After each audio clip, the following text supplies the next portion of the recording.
I was the failure, while my brother was the golden child. Then our parents got sick, and only I showed up.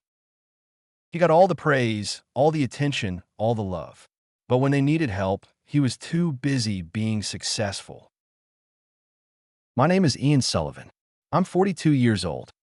Growing up, I was the family disappointment, the son who couldn't do anything right, the one my parents compared unfavorably to my older brother Garrett, the golden child, the success story, the son who made them proud.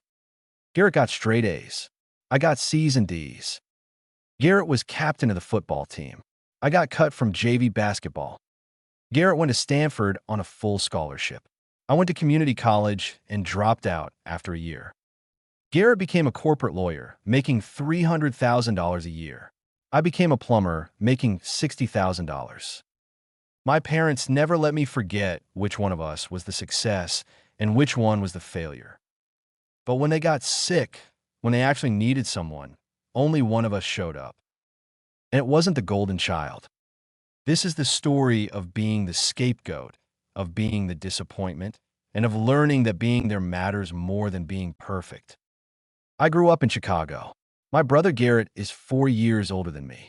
From the time I can remember, he was the center of our parents' universe.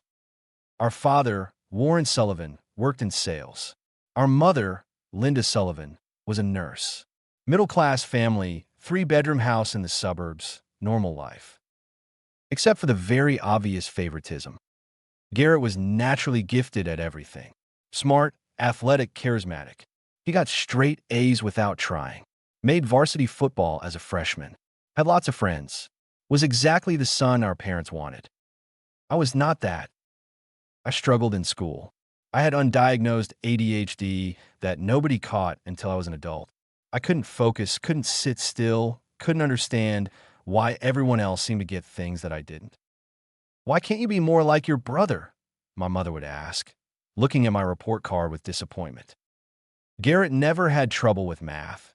My father would say, when I couldn't understand my homework, "Your brother was reading chapter books at your age." My mother would remind me when my teacher said I was behind in reading. Everything I did was measured against Garrett, and I always came up short. When I was 8 and Garrett was 12, he had a football game on the same day as my school play. I had a small part. I was a tree in our class production of some fairy tale. I had 3 lines. My parents went to Garrett's game, didn't even mention my play. When I came home that night, my grandmother, who'd come to watch me, told them how well I'd done. "That's nice," my mother said, not looking up from admiring Garrett's trophy. When I was 10, I won art contest at school. First place in my grade. I was so excited. Finally, something I was good at. I brought the certificate home, show my parents. "That's great, honey," my mother said. Then, to Garrett, "Tell your brother about the scholarship offer." Garrett had been recruited for some elite football camp. Full scholarship, huge opportunity. My art contest certificate got put in a drawer. Garrett's scholarship letter got framed and hung in the living room. When I was 13, I made the school jazz band. I played drums. Not well, but I made the band. I was proud. I asked my parents to come to our winter concert. The night of the concert, Garrett had a playoff game. My parents went to his game. "We'll come to the spring concert," my mother promised. They didn't. High school was worse. Garrett was the star, quarterback, student council, debate team, National Honor Society. College recruiters came to our house. His picture was in the local newspaper multiple times. I was there, barely passing classes, no extracurriculars I was good at, no talents that got recognition. "You need to apply yourself more," my father would say. "Look at your brother. He works hard and it shows." I was working hard. I just wasn't good at the things they valued. When Garrett got into Stanford, full academic scholarship, our parents threw him a huge party, invited everyone they knew. My father gave a speech about how proud he was, how Garrett represented everything they'd hoped for in a son. I sat in the corner eating cake, invisible. When I graduated high school 2 years later, barely, with a 2.1 GPA, there was no party, just a dinner at Olive Garden. "We're proud of you for graduating," my mother said, in a tone that clearly communicated she wasn't proud at all. Garrett went to Stanford. I went to community college. Lasted 1 semester. I wasn't made for academics. Couldn't focus in lectures. Couldn't keep up with reading. Couldn't write papers that made sense. I dropped out. Got a job as an apprentice plumber.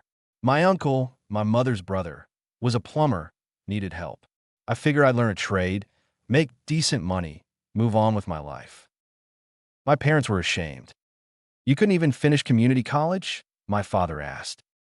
"Plumbing," my mother said. "You're going to be a plumber? It's honest work. Pays well.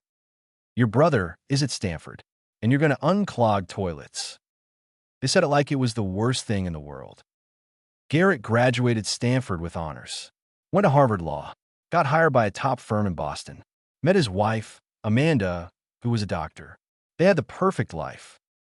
My parents bragged about Garrett constantly. To everyone. Neighbors, co-workers, extended family, strangers in the grocery store. Our son Garrett is a lawyer in Boston. He went to Stanford and Harvard. When people asked about me, my mother would say vaguely, "Ian works in trades," and change the subject. Garrett bought a house. My parents lent him $50,000 for the down payment. "It's an investment," my father explained. "Garrett's going places." I asked to borrow $5,000 to buy a work van when I started my own small plumbing business. "You need to learn financial responsibility," my mother said. "If we just give you money, you'll never learn." Garrett got married at 28. Huge wedding, 200 guests, open bar. My parents paid for everything. My father gave another speech about how proud he was, how Garrett had chosen such a wonderful partner. I got married at 30. Small ceremony, 50 people, cash bar. My parents contributed $2,000 because it's only fair to help both sons. The wedding cost $8,000 total. My wife Shauna and I paid for most of it ourselves. At the reception, my mother spent the whole time talking about how Garrett and Amanda had just bought a second house in the Hamptons. Garrett had kids, twin girls. My parents visited Boston constantly, flew out every few months, sent gifts every week, posted photos on Facebook with our beautiful granddaughters. Shauna and I tried for years to have kids. Never happened. Eventually we accepted it wasn't meant to be. My mother said, "Well, maybe it's for the best. Children are expensive, and your job doesn't exactly provide a lot of security." My plumbing business did fine. I made decent money. Not lawyer money, but enough to be comfortable. Shauna was a teacher.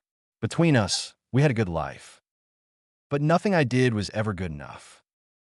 When I was 37, my father had a stroke. Massive stroke. Left him partially paralyzed, needed extensive physical therapy, couldn't drive, needed help with daily tasks. My mother called me. "Your father had a stroke. He's in the hospital. I'll be there in 20 minutes. I was there, talked to doctors, made sure he had what he needed, stayed with my mother in the waiting room. "Have you called Garrett?" I asked. "He's very busy with a big case. He'll call when he can." Garrett called 3 days later. My father came home from the hospital, needed someone to help him with physical therapy appointments, grocery shopping, basic care. My mother was still working as a nurse, couldn't retire yet. They needed her income and insurance. "Can you help?" she asked me. Of course. I rearranged my schedule, started taking fewer jobs, referred some clients to other plumbers, drove my parents to appointments 3 times a week, helped my dad with exercises, fixed things around their house that needed fixing. "What about Garrett?" I asked after a month of this. "He's in Boston. He has his career, his family. You're closer. It makes sense for you to help." I lived 45 minutes away.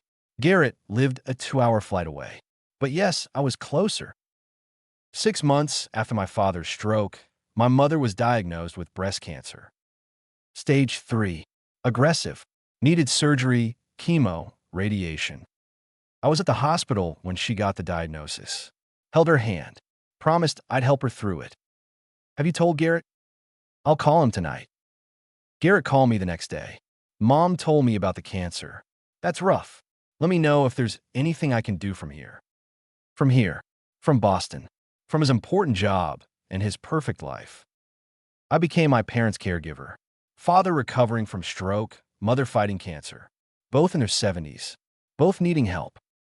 I drove them to every appointment. My dad's physical therapy 3 times a week. My mom's chemo every 2 weeks, then radiation 5 days a week for 6 weeks. I managed their medications, picked up prescriptions, argued with insurance companies about coverage, filled out paperwork, made sure they had food in the house and clean clothes and working appliances. Shauna helped too. She'd make meals, spend time with my mother, help around their house. She never complained. My business suffered. I couldn't take as many jobs. Couldn't work the hours I needed to really grow. Made enough to survive, but stopped growing. Garrett sent money, $500 a month, to help with expenses. $500. When I was spending 30 hours a week caregiving. When I was losing thousands in business income. But at least he was helping, my mother said. He visited twice that year. Once in spring for 3 days. Once at Thanksgiving for 2 days. Each time, my parents acted like he was a celebrity coming home. Made his favorite meals. Wanted to hear all about his cases, his kids, his life in Boston. When he left, my mother would say, "It's so nice to have Garrett home. I miss him so much." "I'm here every other day," I said once. "I know, honey, and we appreciate it, but you live nearby. It's different when Garrett visits from across the country." Year 2 was harder. My father's recovery plateaued. He'd gotten back some mobility, but would never be what he was. My mother's cancer went into remission, but the treatment had weakened her. She had to stop working. Retired at 72 on a reduced pension. Their finances got tight. I helped where I could.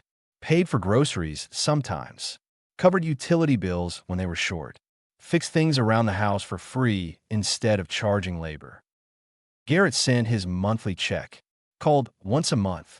Visited at Christmas. Year 3, my mother's cancer came back. Metastasized. Stage 4. Terminal. The oncologist gave her 6 months to a year. She called Garrett from the doctor's office. I was sitting next to her, holding her hand while she got the news. "It's back. It's everywhere. They're saying 6 months." I could hear Garrett's voice through the phone, muffled. "Oh, Mom, I'm so sorry. That's terrible. What can I do? Just come visit when you can." "I will. I promise. As soon as I can get away from work." He came twice over the next 6 months. Once in February for 2 days. Once in May for 3 days. I was there nearly every day. My mother started hospice care in June. Home hospice. They set up a hospital bed in the living room. Nurses came 3 times a week. Family was supposed to be there the rest of the time. I moved into my parents' house. Slept on the couch so I could hear if my mother needed anything at night. Managed her medications, her comfort, her fear.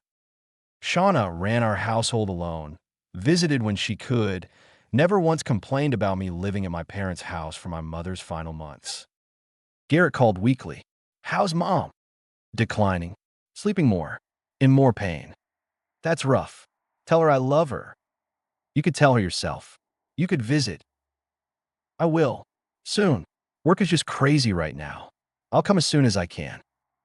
My father, still recovering from a stroke, wasn't equipped to handle this. He'd sit in his chair and cry. I'd have to comfort him too while managing my mother's care. In late July, the hospice nurse pulled me aside. "It's time to call family. She has days, maybe a week." I called Garrett. "You need to come now. The nurse says it's time." "I'll book a flight. I'll be there tomorrow." He arrived the next evening.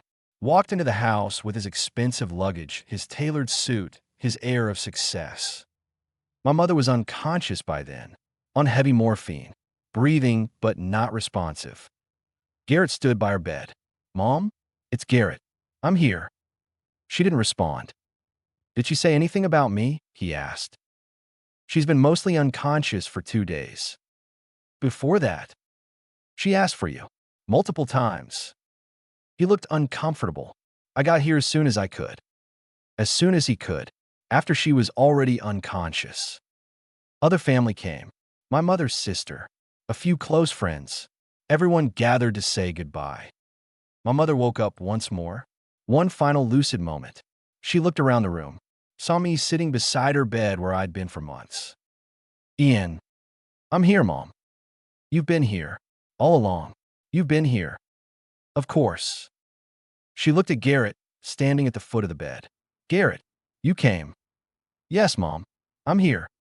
She was quiet for a long moment. Then, I was wrong. What? Garrett asked. I was wrong. About both of you. She looked at me. Ian, I spent your whole life telling you that you weren't good enough. Comparing you to your brother. Making you feel like you failed us. Mom. Let me finish. I don't have much time. She took a labored breath. You were never the failure. You were the one with a good heart. The one who showed up. The one who was here when we needed you. She looked at Garrett. Garrett, you're successful. We're so proud of everything you've accomplished. But when your father and I needed someone, you sent checks and made phone calls. Ian sacrificed his business, his time, his life to be here. Mom, I have a demanding job. I have responsibilities. We all have responsibilities. Ian had a business, a wife, a life. He gave all of it up to take care of us. You have money and success. But Ian has something more important. He actually loves us enough to be here in the hard times. She looked back at me. Her eyes were filling with tears. I am sorry. I'm so sorry. I spent your life making you feel like you weren't enough. You were always enough. You were always more than enough. It's okay, Mom. It's not okay. I wasted so much time being proud of the wrong things. Success and money and achievements. I should have been proud of kindness, of loyalty, of showing up. She closed her eyes, opened them again. Ian is the son who loved us when it was hard. That's worth more than Stanford, more than Harvard, more than any amount of money. She looked at Garrett again. You're a good man, Garrett, a successful man, but your brother is a better son. I'm sorry it took me dying to see it. She died 2 days later. I was holding one hand. Garrett was holding the other. At the funeral, people came up to Garrett and me. They all knew Garrett was the successful one, the lawyer from Boston. They'd heard the stories for years, but they'd also seen who was actually there the last 3 years. Your parents were lucky to have you, Mrs. Chun from church said to me. I visited your mother every week. You were always there. Garrett stood nearby in his expensive suit, accepting condolences, looking every bit the grieving, successful son. But I knew the truth. I'd been there for 847 visits over 3 years. I'd counted when signing in at the hospice log. Garrett had been there for 6. After the funeral came the will reading. My parents had updated their will during my mother's final months. Left everything split 50-50 between Garrett and me. The house, worth about $400,000. Their savings, about $100,000. Everything divided equally. That's fair, Garrett said. 50-50. Equal sons, equal shares. I looked at the lawyer. I don't want it. What? Garrett stared at me. I don't want my half. Give it all to Garrett. Ian, that's $500,000. I know, but I don't need it. I didn't do what I did for money. I did it because they were my parents and they needed me. I looked at Garrett. You spent your whole life getting their approval, their praise, their pride. You were the golden child. That's worth more than $500,000. You got what you wanted. I got something better. What's that? I know I was there when it mattered. I know that when they were dying, I was the son who showed up. I know that Mom's last words were about finally seeing who I really was. That's worth more than any inheritance. Garrett looked uncomfortable. Ian, that's not fair to you. You did all the work. Exactly. I did all the work. Not for money. Not for praise. Because it was the right thing to do. You keep the money. I kept my integrity. I signed papers rejecting my inheritance. Walked out of that lawyer's office with nothing but the knowledge that I'd been there. Shauna was waiting outside. Are you sure about this? Completely sure. $500,000, Ian. I know, but if I take it, it means I did it for the money. And I didn't. I did it because they were my parents. Because someone had to. Because it was right. Even though they treated you like a disappointment your whole life. Especially because of that. My mom finally saw me at the end. Finally understood. That's worth more than money. That was a year ago. I'm 42 now. My plumbing business is rebuilding. Shauna and I are doing okay. We're not rich, but we're comfortable. Garrett has the house, the money, everything. He sold the house for $425,000. Invested the savings. He's doing very well financially. We don't talk much. He sends Christmas cards. I send them back. But I think about my mother's last words all the time. Ian is the son who loved us when it was hard. I spent my whole life being the scapegoat, the disappointment, the son who wasn't good enough, smart enough, successful enough. But when it mattered, I was the son who showed up. And that's something no one can ever take away from me. Garrett got their approval, their pride, their bragging rights. You got to be the golden child for 40 years. I got to be the son who was actually there. I know which one matters more. Have you ever been the scapegoat in your family? Have you ever been overlooked while a sibling got all the praise? Have you ever realized that being there matters more than being perfect? Share your experience in the comments. Sometimes the child who struggles is the one with the biggest heart. Sometimes the failure is the only one who knows what love actually means. If you believe that showing up is worth more than success, that being there in hard times matters more than achievements, hit that like button and subscribe. Because real love isn't measured in degrees or salaries. It's measured in presence. #TheScapegoat.